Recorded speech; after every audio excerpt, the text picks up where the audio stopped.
The protesters are probably on the same side as the people within the facility here. Everybody wants to no longer have to use the animals. Het is gewoon onmenselijk om te denken dat mensen maar denken dat wij dat kunnen doen. These animals will be infected with dengue fever virus, but there are animals that don't cope with it very well. So if we can put them in another group, they will go into a group, and otherwise they need to be euthanized.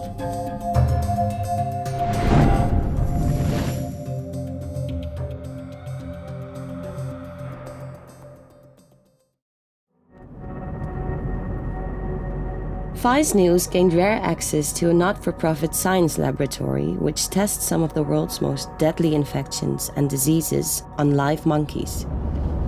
The facility is called the Biomedical Primate Research Center, or BPRC, and they're allowing us to film inside to see with our own eyes if monkey testing and animal welfare can go hand in hand. Testing on non-human primates has led to breakthroughs such as a polio vaccine and treatments against HIV and AIDS. And the BPRC is the largest facility of its kind in Europe. It's considered to be one of the most forward-thinking and progressive research centers for housing and caring for its monkeys.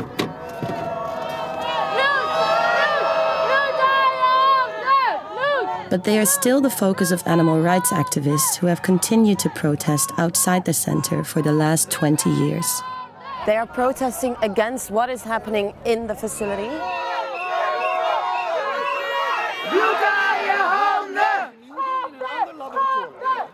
No one gets in without noticing that these people are here.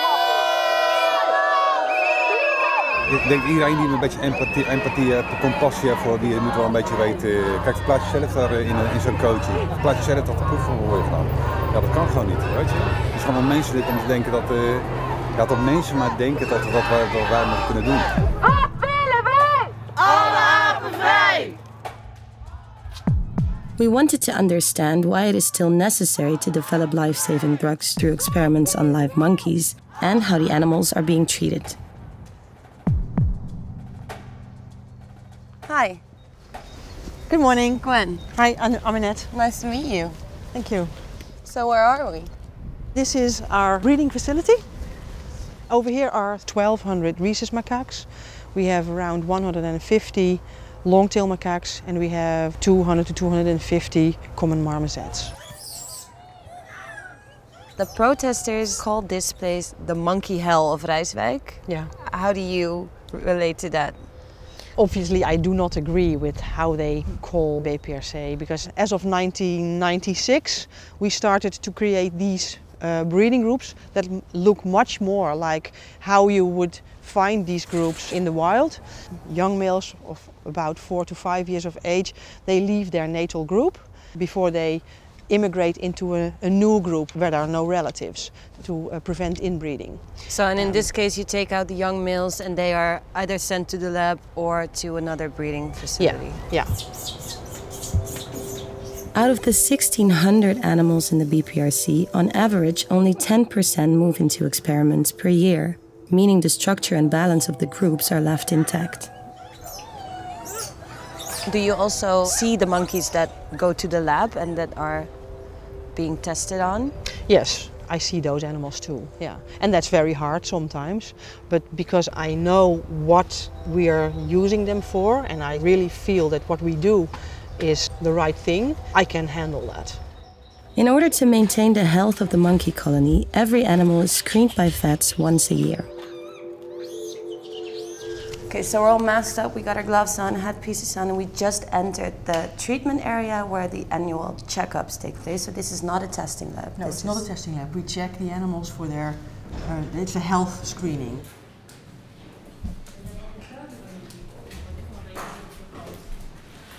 Hey Jochie, hi. Heb jij al grote tanden gekregen? Nee hè? Nee. Nog een jaartje wachten.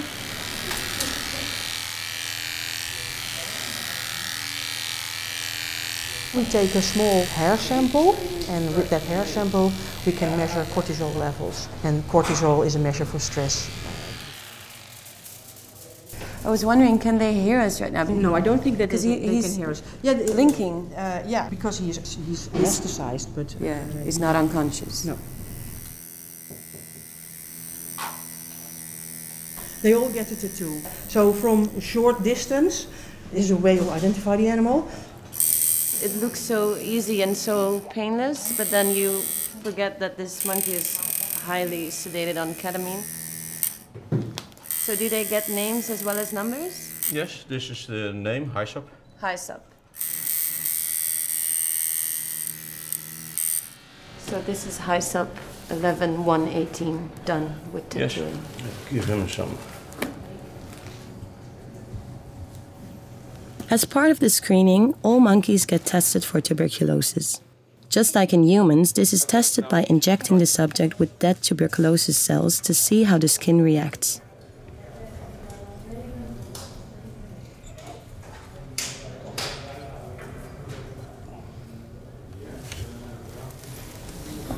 Why do you do it in the eyelid? Then we can see it. When you do them on the skin here, then it is walking in the cage that is different to see it than you do in the eye. Do you find it scary at all to inject in an eyelid? It's always scary.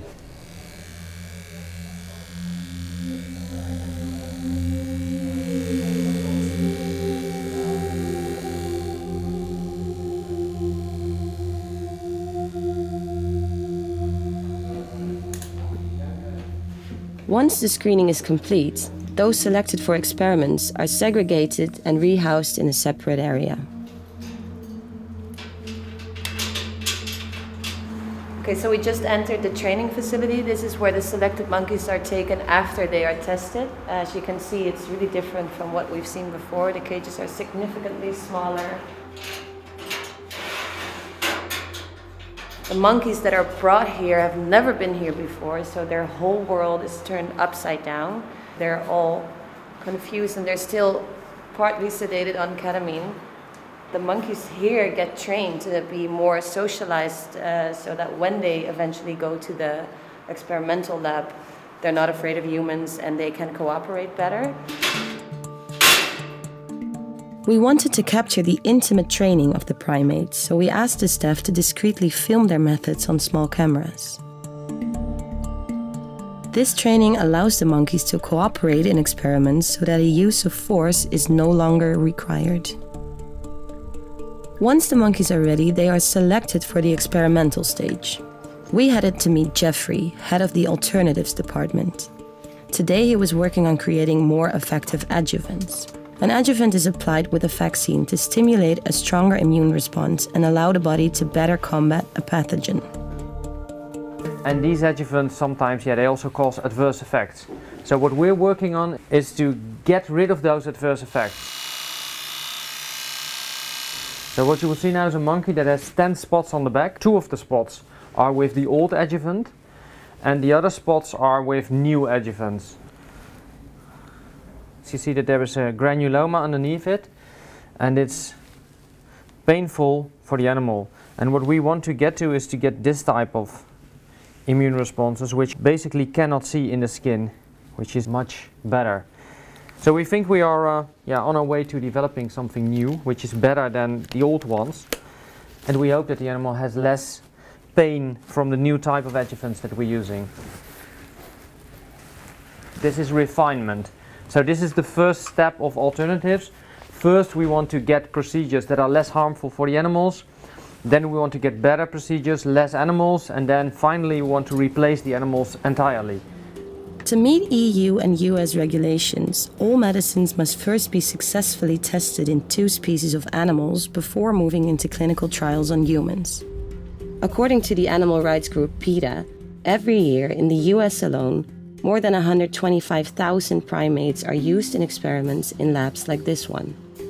One of the aims of the BPRC's alternatives department is to reduce the amount of monkeys proceeding to the experimental stages by developing alternative non-primate forms of testing. So what we're trying to do is to replace the use of non-human primates in biomedical research. And how does that work? Mostly by cell culture. So we work our way back from the monkey. And finally, of course, you want to end up with the ability to mimic an entire monkey in a lab dish. So what we do is we grow cells in this type of dishes, this type of culture dishes. As you can see, there are 96 of those little wells in one of these plates. And in each of these wells we can test a different drug. And what you get is this type of output. The green is the malaria parasite. So what we're looking at here is a way to easily quantify whether there are drugs that can inhibit the growth of these malaria parasites. Could we say that every well in this pad, so it's 96 of them, represents a monkey? Yeah, in a way you can, yeah.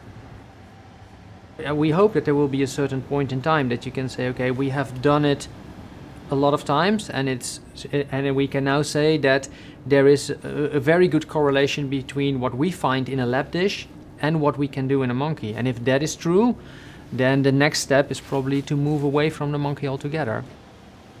The protesters are probably on the same side as the people within the facility here. Everybody wants to no longer have to use the animals. The problem is, of course, that the people that work inside are working actively to try to do that. And the opinion of the people outside is probably that they think that enough is enough, that we should stop straight on and just accept the status quo and accept the type of therapies and medicines that we have now and leave it at that point. That would be the consequence, I would say. These types of test tube experiments may one day offer an alternative to animal testing. But for the time being, the primary research model used by the BPRC is to experiment on live monkeys. And today there's a new trial beginning. So we're going into the building where the animals are housed, and they will be infected with the virus. What kind of viruses do you infect them with in that facility? In that facility we infect them with the highly contagious viruses, or the more dangerous viruses for us. So that's where, for instance, the dengue, the West Nile, but also HIV research is going on.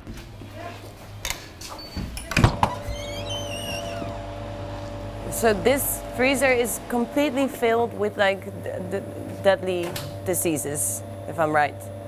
Well, deadly or very serious diseases. In this case it's HIV.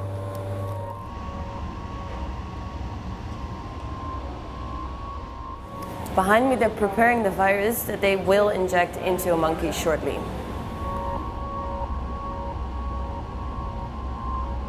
These animals will be infected with dengue fever virus. And is this a typical procedure? It's a typical procedure for us for viruses, but it's the first time that we do this for dengue fever virus. So there's never been any testing on dengue before? For us, in this building, no. And for us at the Institute, it's the first time that we are going to do this. Are you nervous? We are a bit nervous about it because you never know what's going to happen. Dengue fever is a virus spread by mosquitoes. And currently there is no vaccine against it. Each year, the severe strain of dengue hospitalizes around 500,000 people worldwide, a large proportion of whom are children. The first stage in the process of infection is sedating the monkey.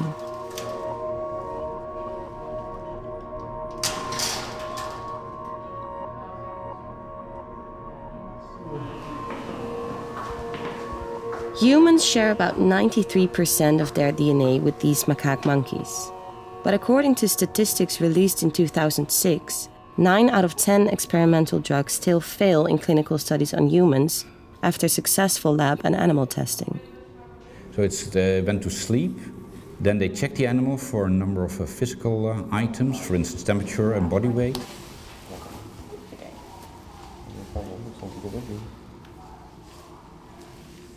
And now they are going to infect the animal with the dengue fever virus.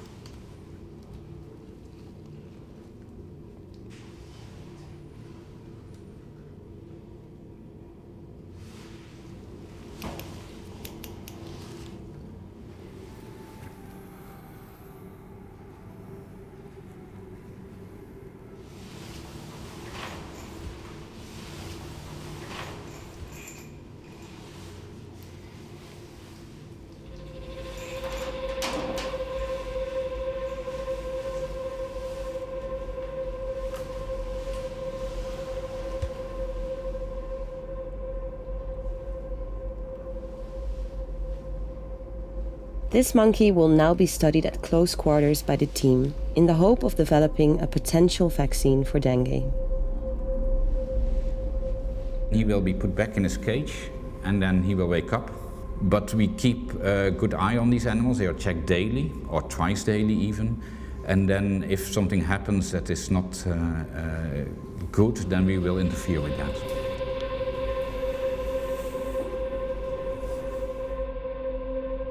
Jan took me to see the room where the monkeys are observed once they have been infected.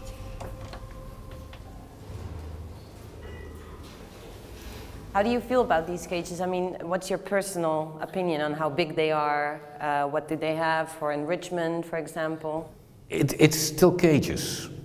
So what you prefer always is to see them like we house them outside. That would be ideally. You would house them in as big cages as possible.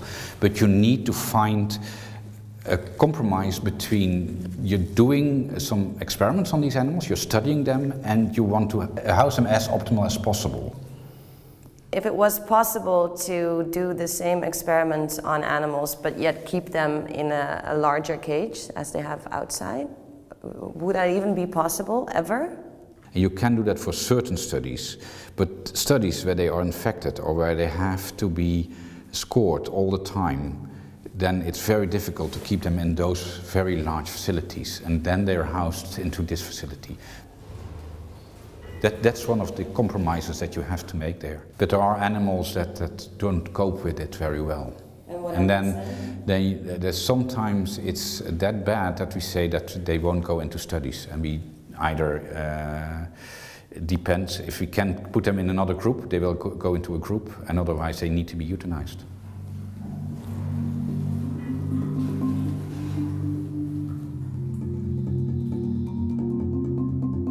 That morning, one of the monkeys had been euthanized. After undergoing a series of tests, it could not be safely reunited with its breeding group. So to avoid a lifetime of solitary confinement, it was put to sleep. It was now being taken for autopsy, where its organs would be removed and passed on to the alternatives department. Tom, can you tell us what we are going to see? What you're going to see today is I'm going to do a complete section. A complete section on a rhesus macaque monkey. I take all organs, and when I've assembled everything, the organs goes to the histology department. And there they cut the organs and investigate it furthermore, make small pieces, and that's going to the pathologist. What I will do is I open the body.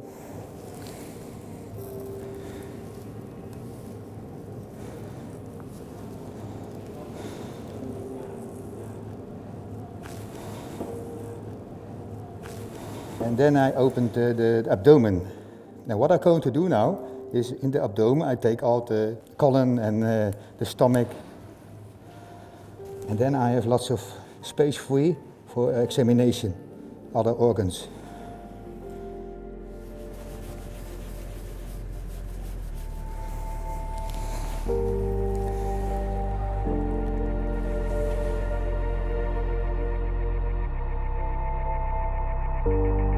All monkeys here will end their lives on an operating table like this one, whether through natural causes or as a result of experimentation.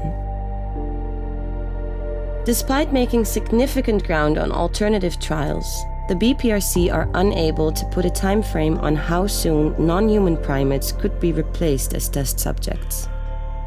Without significant medical advances or change to regulations, animals will continue to be used like this, as a primary resource for developing new cures, vaccines, and medicines to help prolong human life.